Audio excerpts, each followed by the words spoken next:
Alhamdulillah, CIP program kita hari ini, kita akan baik pulih masjid. Dan kalau boleh tengok, masjid yang kita akan baik pulih hari ini adalah At-Tariq Mayavadi Thaqiyah. Tadi kita dah cat primer, sekarang ni kita cat warna yang kita pilih lah, warna biru untuk Global Ihsan ni.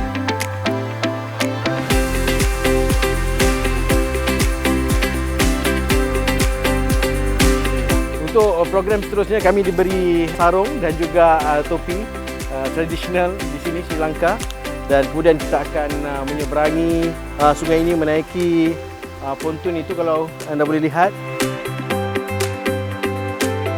Selepas menyeberangi sungai, barang-barang yang kita bawa untuk program seterusnya dibawa pula menaiki kereta lembu ni.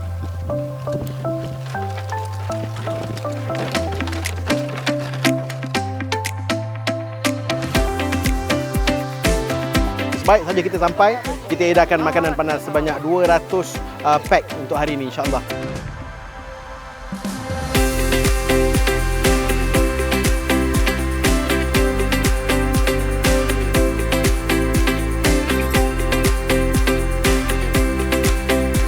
Alhamdulillah, ini aktiviti terakhir kita hari ini, mengecat ablution area ataupun tempat wuduk di Masjid Al-Kufa di Mutur, Sri Lanka ini.